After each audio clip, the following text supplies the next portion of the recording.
Houston, Texas, 26 de septiembre de 2001. Kenneth Lay, el fundador y presidente de Enron Corporation, convocó a una reunión general con sus empleados.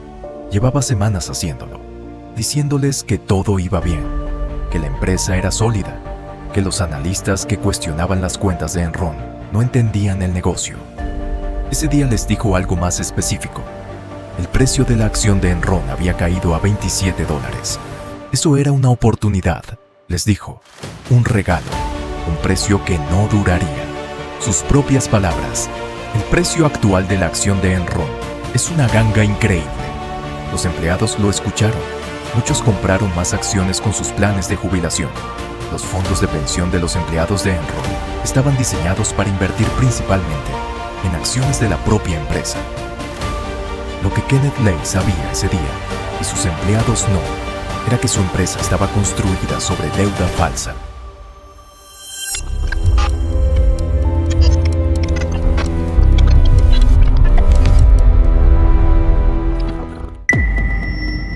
Que los libros que presentaba a los inversores eran una ficción elaborada durante años. Que la persona que había diseñado esa ficción, su director financiero, acababa de ser despedida silenciosamente días antes. Y que sus empleados, al comprar esas acciones a $27, estaban poniendo su dinero de retiro en una empresa que no tenía manera de sobrevivir. 2 semanas después del discurso de Lay, Enron anunció pérdidas de $1.000 millones. Un mes después de eso, el precio de la acción cayó a menos de $1. 6 semanas después del discurso, el 2 de diciembre de 2001, Enron se declaró en bancarrota. Los empleados que habían comprado acciones a $27 en esa reunión de septiembre perdieron prácticamente todo. El precio máximo que alguna vez había tenido la acción de Enron era $90.75. Lo había alcanzado en agosto del año 2000. De $90 a menos de $1 en 16 meses. La bancarrota de Enron fue la mayor en la historia corporativa de los Estados Unidos hasta ese momento, con $63.000 millones en activos y 20.000 empleados que perdieron su trabajo y sus ahorros de jubilación al mismo tiempo. Enron se fundó en 1985 por Kenneth Lay, resultado de la fusión de 2 empresas de transporte de gas natural en Houston.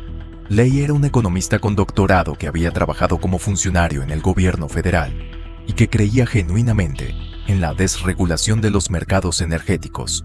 Durante los primeros años, Enron era exactamente lo que parecía: una empresa de tuberías de gas natural, aburrida, técnica, con ingresos predecibles. Pero a finales de los años 80, el Congreso americano desreguló el mercado del gas natural, y Lay, junto con un consultor externo llamado Jeffrey Skilling, que llegó a ser primero jefe de operaciones y luego director ejecutivo, transformó Enron en algo completamente diferente. En lugar de transportar gas, Enron comenzó a crear contratos financieros sobre el precio futuro del gas.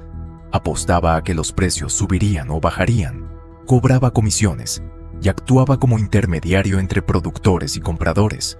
Era, en esencia, un banco, pero sin la regulación de un banco. Y funcionaba. Los beneficios crecieron. La empresa se expandió a la electricidad, al carbón, al papel, al acero. Enron llegó a crear un mercado para el clima. Literalmente vendía contratos financieros sobre si iba a llover o no en tal ciudad en tal mes. En el año 2000, Enron Online, su plataforma de trading, ejecutaba contratos por valor de $2.500 millones al día. La revista Fortune nombró a Enron la empresa más innovadora de América durante 6 años consecutivos. La consideraba un modelo de lo que podía ser el capitalismo moderno.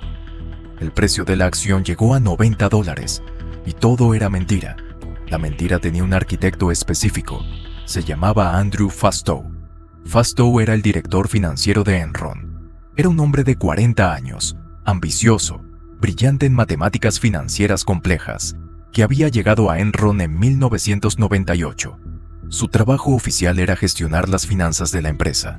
Su trabajo real, según determinaron después los fiscales del Departamento de Justicia de los Estados Unidos, era construir un sistema para esconder lo que Enron no quería que nadie viera. El problema de Enron era simple y devastador al mismo tiempo. La empresa usaba un método contable llamado Mark to Market. que le permitía registrar como ingreso presente el beneficio que esperaba obtener de contratos firmados años en el futuro. Si Enron firmaba hoy un contrato para vender electricidad durante 20 años, podía calcular cuánto ganaría con ese contrato en 20 años y registrarlo como beneficio en los libros de este año. El problema era que ese beneficio futuro era una estimación, y las estimaciones de Enron eran sistemáticamente optimistas. Registraban ganancias que no existían todavía y quizás nunca existirían. Mientras los precios energéticos subían y los contratos se acumulaban, el método funcionaba. Los números parecían buenos, pero cuando los precios bajaban o los contratos se caían, las pérdidas ya estaban escondidas en los libros y no había manera de cubrirlas sin que alguien se diera cuenta. La solución de Fastow fue crear entidades externas a Enron, sociedades privadas con nombres de películas de Star Wars, Chuco, LJM, los Raptors. Estas entidades comprarían a Enron sus activos problemáticos, sacándolos del balance general de la empresa. En los libros oficiales de Enron, esas deudas y esas pérdidas ya no existían. Lo que sí existían, escondidas en esas entidades fantasmas, eran miles de millones de dólares de deuda real. Y el elemento que hacía el sistema especialmente corrupto era que Fastow dirigía personalmente muchas de esas entidades. Las usaba para hacer negocios con la empresa donde trabajaba, cobrando honorarios de ambos lados de las transacciones, enriqueciéndose mientras ocultaba las pérdidas que destruirían a sus colegas. La firma de auditoría de Enron, Arthur Andersen, una de las 5 firmas contables más grandes del mundo, revisaba los libros de Enron anualmente. El equipo de Andersen en Houston facturaba a Enron $1 millón por semana en servicios de auditoría y consultoría. $1 millón por semana para auditar una empresa cuya contabilidad era, según los fiscales, sistemáticamente fraudulenta. Arthur Andersen firmó todas las cuentas de Enron. Había una persona dentro de Enron que lo sabía. Sharon Watkins era vicepresidenta de Desarrollo Corporativo. Llevaba 8 años en la empresa. En junio de 2001, mientras revisaba activos para el departamento de Fastow, encontró exactamente lo que Fastow había construido para que nadie encontrara. Los Raptors, las entidades que supuestamente estaban comprando los activos problemáticos de Enron, no tenían capital real. Estaban respaldadas principalmente por acciones de la propia Enron, lo que significaba que si el precio de la acción de Enron caía, las entidades que debían absorber las pérdidas colapsarían también. Era una trampa circular, diseñada para fallar. Watkins escribió en sus notas personales: "La contabilidad simplemente no puede ser tan creativa". El 14 de agosto de 2001, Jeffrey Skilling renunció abruptamente como director ejecutivo. Había llegado al puesto solo en febrero. 6 meses. La explicación oficial fue razones personales. Al día siguiente de la renuncia de Skilling, el 15 de agosto, Sharon Watkins envió una carta anónima a Kenneth Lay. La carta comenzaba con esta frase: "Estoy increíblemente nerviosa de que vayamos a implosionar en una ola de escándalos contables". Describía en detalle cómo funcionaban los Raptors, cómo los libros ocultaban deuda real, y terminaba con una advertencia específica: si la situación salía a la luz, el costo para los empleados y los inversores sería devastador. Al día siguiente se identificó y pidió una reunión con Lay. Lay la escuchó, le dijo que investigaría. Llamó a la firma de abogados Vinson y Elkins, los mismos abogados que habían ayudado a estructurar los acuerdos de Fastow. Vinson y Elkins concluyeron que no había problemas suficientemente graves como para actuar. La empresa siguió operando. 5 semanas después de la reunión de Watkins con Lay, Kenneth Lay se paró frente a sus empleados en esa reunión general de septiembre y les recomendó comprar acciones de Enron a $27. Lo que ocurrió en octubre de 2001 fue el principio del fin. El 16 de octubre, Enron anunció una pérdida de $618 millones en el tercer trimestre y una reducción de $1.200 millones en el capital de los accionistas. Parecía un número malo pero manejable para una empresa grande. Lo que no anunciaron ese día era la causa real. La SEC, la Comisión Reguladora de los Mercados Financieros de los Estados Unidos, inició una investigación formal. Las preguntas de los analistas se volvieron más persistentes. Los medios financieros empezaron a excavar. Y entonces llegó la revelación que hundió todo. Enron había estado exagerando sus beneficios durante años. Tuvo que reconocer públicamente que reexpresaría sus cuentas financieras de los últimos 5 años. El total de beneficios falsos que había declarado desde 1997, 586 millones de dólares. El precio de la acción cayó de $33 a 2 en semanas. En noviembre, la empresa que Enron había intentado que la comprara para sobrevivir, Dinegy, se retiró del trato. El 28 de noviembre de 2001, las agencias de calificación crediticia bajaron la deuda de Enron a categoría basura. Al día siguiente, el precio de la acción cayó a 27 centavos. El 2 de diciembre de 2001, Enron solicitó protección por bancarrota bajo el capítulo 11 del Código de Bancarrota de los Estados Unidos. Era la mayor bancarrota corporativa en la historia de ese país hasta ese momento. Esa misma mañana, 4,000 empleados fueron llamados a reuniones en sus oficinas y se les dijo que empacaran sus cosas. Tenían 30 minutos para vaciar sus escritorios. Sus planes de pensión, mayoritariamente invertidos en acciones de Enron, valían prácticamente cero. En una clase de acción colectiva, los ex empleados recibieron en promedio $3,000 de compensación por sus pensiones perdidas. Las cifras de lo que se perdió son difíciles de procesar. 25,000 empleados perdieron sus empleos. Los planes de pensiones de 15,000 de ellos desaparecieron con la empresa. En total, los empleados de Enron perdieron $2,000 millones en ahorros de pensiones. Los 59,000 accionistas de la empresa, incluyendo fondos de pensión de otros sectores, perdieron prácticamente todo cuando las acciones se volvieron sin valor. Los ejecutivos que diseñaron el fraude habían vendido sus acciones antes de que todo colapsara. Kenneth Lay, el presidente que les dijo a sus empleados en septiembre que compraran a $27, vendió acciones de Enron por valor de $70 millones en los años anteriores al colapso, incluyendo el periodo en que el precio caía. Jeffrey Skilling, el director ejecutivo que renunció en agosto argumentando razones personales, había vendido acciones por decenas de millones.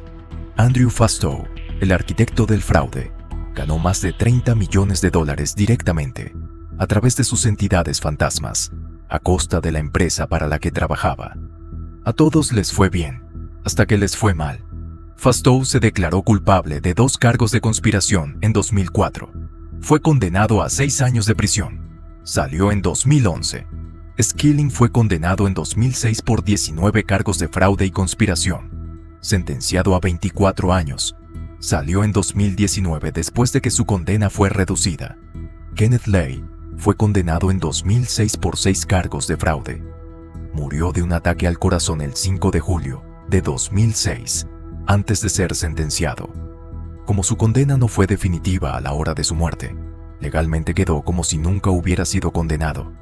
Y Arthur Andersen, la firma que durante años puso su firma en las cuentas falsas de Enron y que después de la investigación comenzó a triturar toneladas de documentos relevantes, fue condenada por obstrucción a la justicia. Perdió su licencia de auditoría. 85,000 empleados perdieron su trabajo. Una firma que había existido durante 90 años, destruida en meses. La historia de Enron no terminó solo con cargos penales y bancarrota. Terminó con una mujer de Houston, Texas, que había intentado parar todo eso 2 meses antes de que ocurriera, recibiendo el mismo año el reconocimiento de la revista Time como una de las personas del año. Sharon Watkins, junto con otras 2 denunciantes del sector privado y gubernamental, fue nombrada Persona del Año por Time en 2002 por haber tenido el valor de hablar cuando otros callaron. Y el Congreso de los Estados Unidos aprobó en 2002 la Ley Sarbanes-Oxley, la reforma más significativa en regulación financiera corporativa desde la Gran Depresión, que impone responsabilidad penal directa sobre los directivos que firman estados financieros falsos y protege a los denunciantes internos de represalias. Esa ley existe porque Enron existió, porque Kenneth Lay le dijo a sus empleados que compraran acciones a $27, sabiendo que la empresa colapsaría, porque Andrew Fastow construyó entidades llamadas Chuco y los Raptors para esconder miles de millones de dólares de deuda, porque Arthur Andersen cobró $1 millón por semana para auditar libros que sabía que no cuadraban, y porque Sharon Watkins escribió una carta que empezaba con esta frase: Estoy increíblemente nerviosa de que vayamos a implosionar en una ola de escándalos contables. Lo que ocurrió fue exactamente lo que ella predijo, y las personas que más pagaron no fueron las que cometieron el fraude. Fueron las que simplemente creyeron que trabajaban para una empresa real. Si este caso te atrapó, deja en los comentarios cuál quieres que investiguemos después. El colapso de WorldCom en 2002. El mayor fraude contable de la historia de los Estados Unidos, 11.000 millones de dólares falsificados. El caso del Long Term Capital Management, el fondo dirigido por 2 premios Nobel de Economía, que casi detonó el sistema financiero global en 1998 y fue rescatado a puerta cerrada por la Reserva Federal. O el colapso de Lehman Brothers en 2008, el evento que disparó la crisis financiera global más grave desde la Gran Depresión. Suscríbete y activa la campana. En este canal todo es real, documentado y con fuentes. Nos vemos en el próximo caso.